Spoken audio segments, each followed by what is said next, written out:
Hello and welcome back. Let's play Pyre. Direct continuation of last time during that baller awesome game where I was an idiot. I somehow managed to, look, do you know what's amazing? I somehow managed to actually beat that right using only 2 people as opposed to 3. That final, I scored a goal using only 2 people. Do you know how awesome that is? Do you know how happy I am? I didn't even play all that well, but I might have to play with Gay or Teaser next just to keep the XP up. Because Gay, seriously, quite good. To people tuning in for the first time, Gay is the name of a character. It's spelled G-A-E, not I'm gay, kind of gay. Yeah, just to make things clear. Oh, the white guy. Take that out of context, please. Greetings, Rita. It's not Ligeratos. I love your voice. It is good that you are here, for there is something that I wish to tell you privately. Do you have a moment? I shall not keep you long, though I know your time is precious. Yeah, sure. Why not? You bid him to continue and make clear your interest in whatever he has to say. Very well, and thank you for your time, and I should further note, matters that pertain directly to the rites I must reveal to you alone, for thus I am obliged. In any case, when you confronted the withdrawn and which Udmild, you might recall she tended to invoke a certain name, Islach, the Astralborn? I hesitate to say it even now. You would be forgiven if you took the ravings of Udmild for mere nonsense. However, her words, as it turns out, ring with certain truth. Before the union of the 8 scribes, okay, this is a history lesson. When first they found themselves here in the downside, this land was even less hospitable, if it can be believed. It was ruled over by the greater titans. The one called Islach was the eldest and the most fearsome of the lot. Just the same, the scribes managed to defeat it. They later used Islach's own hide and ichor to bind the Book of Rites. Ichor being blood. However, or blood of the gods. Islach did not truly die, for by some accounts it seems to be incapable of death. The creature is regenerating, even now though very, very slowly. Its vow is to devour this land and everything in it. Only then can it return unto whatever plane that banished it to ours. So in a way, it is an exile. Just like No.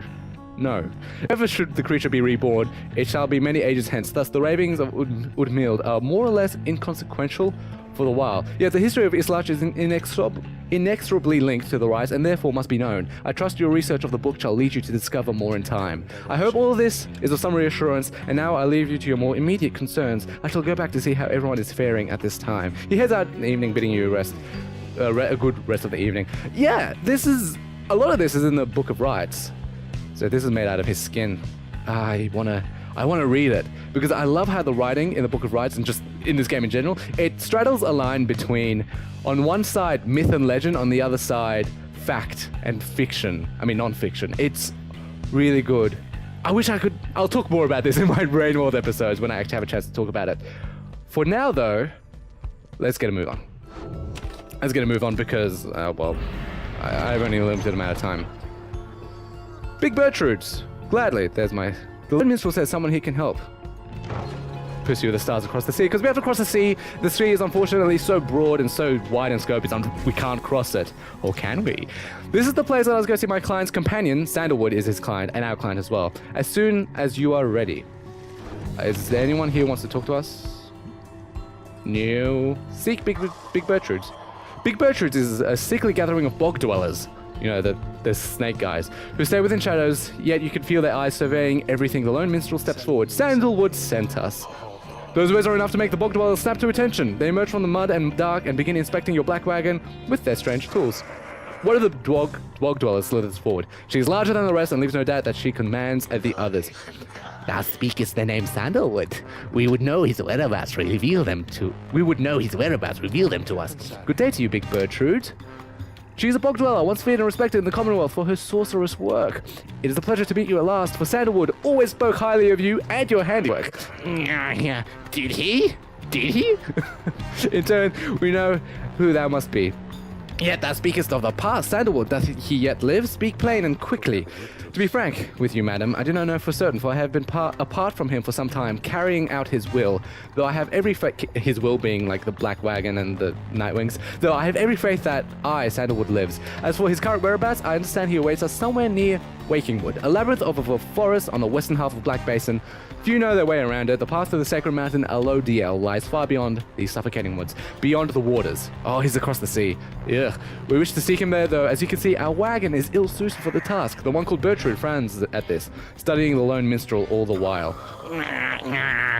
My voice. Sorry, I'll stop that. Then leave us. Return at dawn. That is all. By your grace, Big Bertrude. And I actually did a little bow there. Lone minstrel turns away, but Headman stops him. Hold on. You sure about this? Leaving the wagon with him? All should be in accordance. I'm sorry, I skipped that. All should be in accordance with my client's plan. You keep calling Sandalwood your client. He must reward you well. In a manner of speaking, he helped me find a sense of purpose I thought lost. Oh. Edwin nods at this, then turns to you. Well, my friend, I guess we'll see what happens, right? I'm off to let the others know. You find yourself with time for your vocations while the bog dwellers go about their business. Again, caravan-wide bonuses. I'm thinking hope, go over the book of rites and mysteries, though through greater understanding comes the reader's influence. Do I want a bigger aura to move faster or bigger hope, so to come back quicker to respawn quicker? I think hope again. See, there's glory as well. Each point of glory raises how much your exiles deal to the adversary's pyre in the rites. Master the other aspects of the book to unlock this. I really want that, actually. So let's get some hope. I clapped that. You extract a deeper meaning from the words and teachings. Once you feel in your core, yet you struggle to articulate. Inspirations comes to you in a flash, whether from the book or within, you cannot tell. We've already read that before. Reader's influence, spirit, all Nightwings gain +2 hope. Well then. Nothing left to do here, I guess. I'm sorry, I hurt my voice an awful lot doing the Bertrude's voice. My voice. The lone minstrel finds you early the next day. Rita, it is ready. Please come have a look. The others are already here. He beckons me to see the wagon. Oh, look! There's something here and something here. Oh, look. The black wagon appears different now than it did even a day before. The hull is fully sealed and reinforced, and all manner of nautical equipment adorns the port side. We're a boat now! Wow. You people seeing this? I'm gonna have a look around. The wagon should be fit for sea voyage. Let us depart at your earliest convenience. What about Big Bertrude? She then appears as if on cue. Tell Sandalwood he owes us twice over. If I may, Big Bertrude, you could tell him yourself if you wish to accompany us in your voyage north. Our group would welcome someone of your vast experience. Remember, Hedwin, or in a conversation, it was briefly revealed that Hedwin is looking to find a person to fit every single mask. And so, which is why it's sort of beckoning, like, hey, Bertrude, come along. Dare thee make flirtations upon us? No, his face. I should have seen it. Enough, but should you see that Sandalwood, tell him also to come and visit us again. Now be gone from here and tell no one that we were paid in favors. She slithers off without another word. Soon the lone minstrel breaks the silence. We are fortunate that she assisted us, but we should go. Just as she said, I know the navigational controls that... Why do you know that? This is so exciting. I don't know how to swim. I'm sorry. Scary. Tito seems to show Gaze enthusiasm for heading out to sea. I'm beginning to feel ill already. Oh, Jadaro. She's seaworthy. Nice. Do we head off right away, or do we first play around? Oh, we can't check the wagon. On we go! Onwards! On the trail we blaze away, yo. Making legends into fact. We shall ride into history. Myth. I shouldn't be singing with this cool music over the top. It's so cartoony, the wagon, the way it's animated, compared to everything else, which is so kind of serious. But then you have the background, which is very cel-shaded and, kind of zany. You and your companions watch the sea as your wagon rolls over the gentle waves. We have crossed into Worm Gulf. Worm? I pronounce it worm. I've heard it's meant to be pronounced the other way. The tempestuous Sea of Solis lies beyond this death-still body of water. Exiled worms from the Sea Dominion naturally congregate around here. I hope that all of you are acclimating well. There is no acclimating to these worm-infested waters. Exiled worms of Sea Dominion tend to seek out the cold of the downside seas. Known for being reckless and single-minded, they were perfectly suited to fill the Commonwealth's front lines. By the way, the Commonwealth is a very warmongering nation. They've been at war for centuries with the High-Wing remnants. We risk everything to sail here. As long as we follow the cold current Big Bertrude... As long as we follow the cold current Big Bertrude indicated, we shall be safe. If the next right is in the middle of the sea, how will our adversaries meet us here? They shall find their way as we find ours. It's all part of the scribe's design. Now, Rita, please confirm the next point on our sea journey. We seek the hulk of Oris. The flavor text. A carcass of the doomed exploring vessel Dazraban, lost in the waters of the downside. Actually, I don't know anything about that vessel. See, this is something that bothers me about this kind of visual novel kind of game. Game decides like, oh no, we have to make this place. You just kind of click. There's no real trouble. There's no real conflict involved. It's like sometimes there will be areas later on where they're discussing how will we ever make it across, and then the option shows up. You click it, you move on, and you think, whoa, what the? So that's my reason for not liking these sort of visual novel games in general. This game, however, I adore because I had Supergiant. No, I can't stop thinking about it. The wagon continues rolling gently across the waves, which seemed to you a welcome change of pace after having come to the flagging hands not very long ago. However, Jodie seems more concerned now than before and paces relentlessly. When she notices Rookie, she stops him for some questioning. Greentail, how's he doing? Who, Hedwin? Oh, he's pretty much the same. Oh no. Been up all night, retching into the waters if I had to guess. His first time out to sea, his first. She turns to you. Rita, please check on Hedwin when you have the opportunity. He requires our support and require his swift recovery. You wish them a good afternoon as you check up on the others in the group. Later, you find Hedwin looking out of sorts. No, buddy. Oh, hello, my friend. It's just the sea hasn't been good to me, I guess. It's funny, all this trouble, just to get back to the Commonwealth of all places. Hey, tell me something. I feel like he's talking this strong. He's like, well, what do you miss the most? I'm at the place. My book collection, which if I pause, this is my book collection. The few friends I had, perhaps the food. Yeah, sure, it was highly illegal, though just the same, you miss having had access to those volumes. You tell him that you miss your book collection, Merciful, after having taken many pains and risks to put it together. Ah, figured as much. I bet they burned all your books, didn't they? Those scum. Anyways, I'll be fine, I think. Thank you for checking up on me. You sense he wishes to be alone. There's not much to be done for him for now. It appears Hedwin is too ill to conduct the next rite. Don't worry, we have Gay, the character, not sexuality. I'm sorry for my interruption, Rita. Please again confirm the next point on our voyage. The Sea of Solis. The celestial landmark is on the other side. That's cool. Let's keep moving. And isn't that just so pretty? I think Jodariel and Hedwin, or Jodariel has known Hedwin since he was a child. I think she met him as a child, like 10 years ago. By the scribes, the sea, I didn't know it was so beautiful. Having escaped the waters of Worm Gulf, you now can see what must be the hulk of Oris far on the horizon. Not everyone has taken more to the sea voyage, however. Tizo is wondering if Hedwin is feeling better. He requires further rest, Tizo. All we can do is wish him a swift recovery. Rita, madam, from this point, our voyage must diverge from the Bertrude's instructions. Please consult with your companions about which course to take. By all means, Fathomless Trench, fish for something tasty here, or...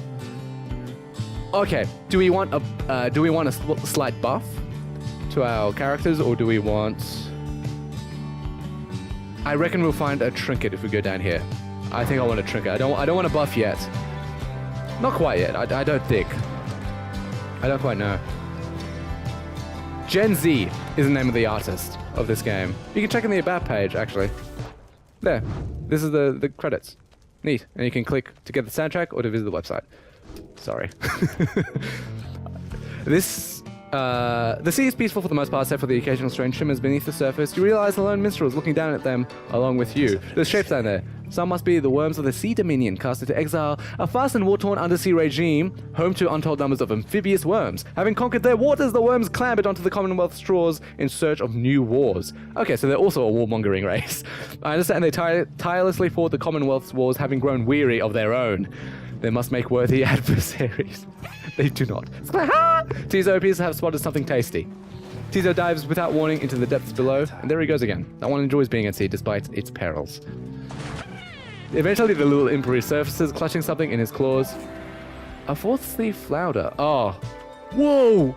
89 gold! Oh, 89 soul. A limbless cold-blooded creature called a sea. Okay. I will sell it. Oh. Maybe I should have gone the buff. At last you arrive at the Hulk of Oris. After journeying across the sea, it seems the next rite is to commence here soon, though there is no sign of your next adversaries yet. Oh, it's commencing here, is it? Oh boy, let's do some reading. Okay, new table. There's a Book of Rites. Oh, it's on a new table. There's something in the background there. Silver Cudgelhead, a limbless cold-blooded creature rescued from the sea. It is fully grown and has led a rich life. Oh, a keepsake from the Worm Gulf. Oh, do we keep something from each place? So it's like Super Mario Odyssey. No. A keepsake from Big Bertrude's. Among the Black Wagon's seafaring equipment. Hedwin uses it to signal when food is ready.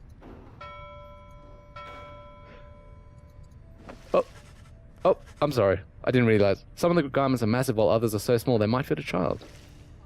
Okay.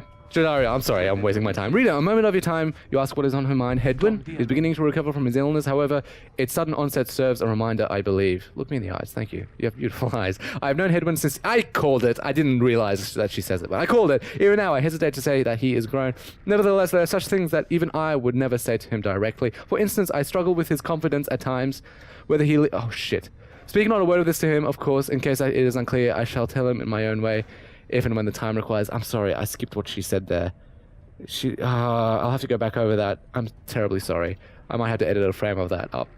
In any case, when time comes, remind me of his mortal weaknesses. I end up having to consider what should happen should we become separated permanently. Keep that in mind.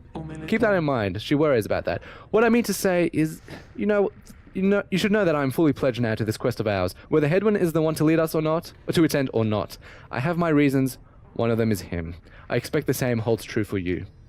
That is all I wish to say. Take care, Rita. This is what I'd like, Jodaria. She nods and brushes past you towards the door. Well. Oh, you just keep right on ringing that bell, sister. Keep at it, I dare. Ricky seems to be taking issues with your frivolous use of the nautical bed. After all, there's no sign of a nautical emergency, nor a prepared meal. Fair enough.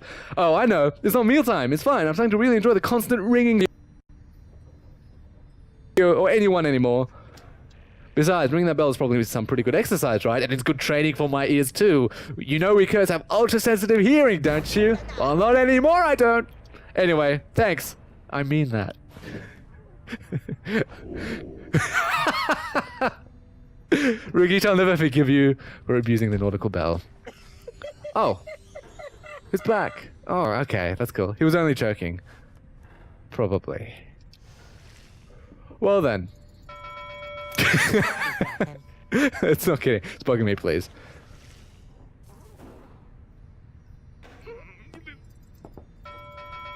Yeah. Okay. I guess it's not going to respond. Anywho, with 3 minutes left, there's no way I'm going to be committing a right. In any case, oh hey guys, you find running into... How did you get here? Right in the middle of the drink, you know what I mean? Not a lot of customers today, so have a look. I'll give you a good deal. Oh, of course, we ought to sell this, get extra money, proceed. Let's have a look now. Okay, so we'll be playing with Gay and Tizo. What would Tizo need?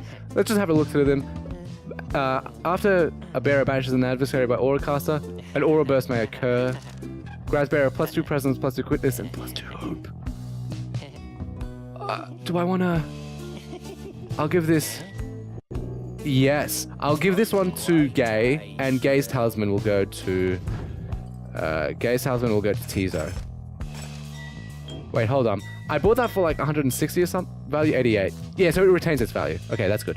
And Tizo, you get the grants the bearer +2 quickness, just so you're a little bit quicker, just to add on to your quickness as well. And these are the stats.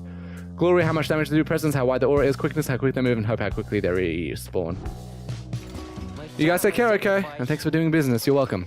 You know what? Because there's a right coming up next, stay tuned. I'm going to end the episode here. Come back later when we can really get down to business to defeat the Huns. So in any case, thanks so much for watching. I do appreciate your viewership. Stay tuned. There's going to be a lot more Pyre coming in the future. But until then, have a nice day.